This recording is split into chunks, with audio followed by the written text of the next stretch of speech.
आज आपण आणखी एक महत्त्वाचा टॉपिक डिस्कस करणार आहोत, ज्याला म्हणतो आपण अबॉर्शन्स.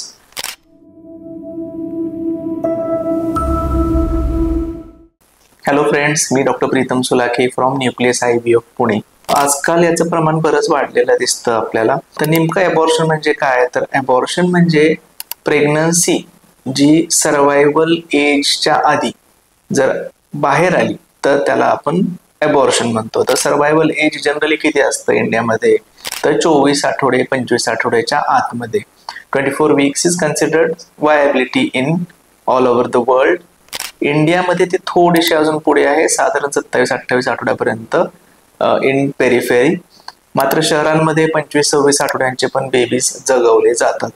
त्यामुळे 24 वीक्सच्या आधी जे काही प्रेग्नन्सी लॉसेस होतात त्यांना आपण अबॉर्शन्स म्हणतो. आता आपण बघूया की नेमकं सिम्पटम्स काय असतात अबॉर्शन्स मध्ये.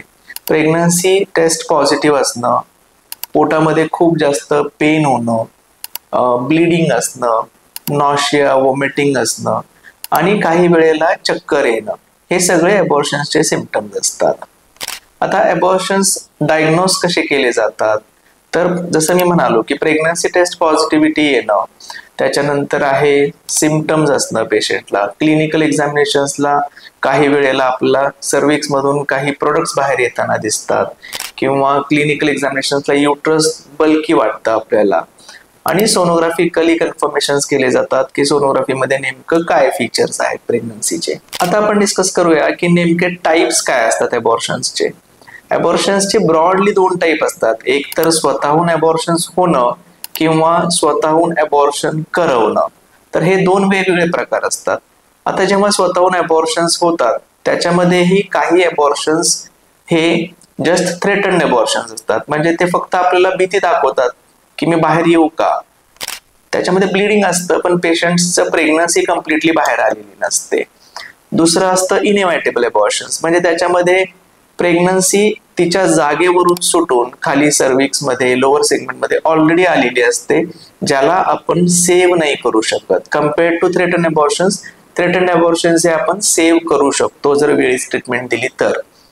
तिसरं असतं इनकम्प्लीट अबॉर्शन्स, जे नावातच आपल्याला माहितीये अर्धवट खाली झालेली असते प्रेग्नन्सी. थोडे पार्ट मध्ये असतात, थोडी बाहेर निघून गेलेले असतात, ज्याच्यासाठी आपल्याला काही मेडिसिन्सची ट्रीटमेंट लागते किंवा सर्जिकल ट्रीटमेंट्स लागतात.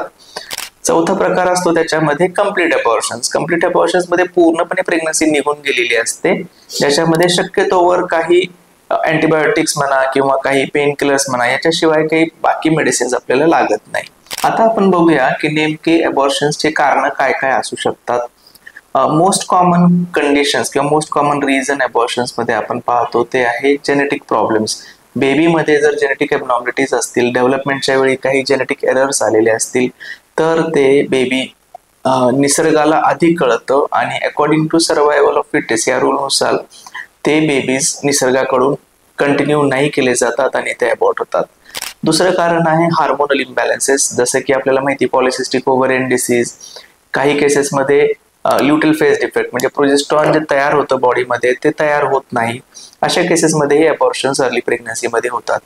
या व्यतिरिक्त काही मॅटर्नल कंडिशन्स असतात, जसं की मदरमध्ये डायबिटीज असेल, थायरॉइड प्रॉब्लेम्स असतील, किंवा आजकाल आपण पाहतो ऑटो इम्युन डिसीजेस किंवा ब्लड क्लॉटिंग एबनॉर्मलिटी, ज्याच्यामध्ये म्हणजे मदरचं रक्त हे नॉर्मल पेक्षा जास्त प्रमाणात गोठत असेल तरीही अबॉर्शनचे प्रमाण दिसतात.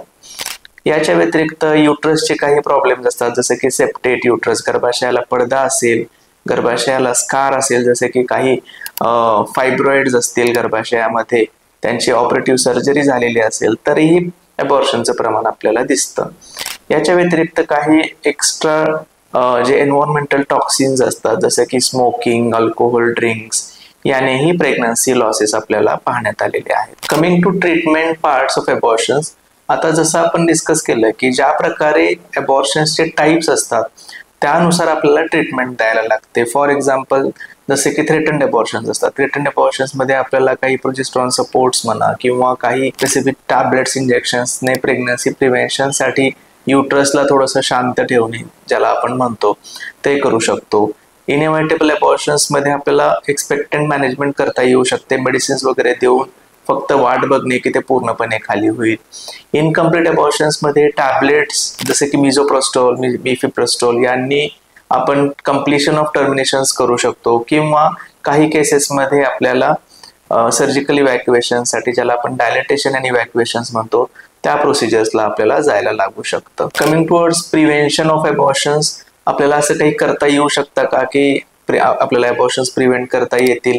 तर याचं उत्तर आहे नाही. आपण 100% अबॉर्शन्स प्रिव्हेंट नाही करू शकत, पण जर आपण 3-4 गोष्टी पाळल्या तर त्याचे चान्सेस कमी होतात. जसं की आपण हेल्दी लाईफस्टाईल ठेवणं, हेल्दी डाएट कन्झ्युम करणं, हायड्रेशन मेंटेन करणं, प्रेग्नन्सी राहिल्या आपल्या हेल्थकेअर प्रोव्हायडरला ॲज अर्ली ॲज पॉसिबल भेटणं, सोनोग्राफीज करून घेणं.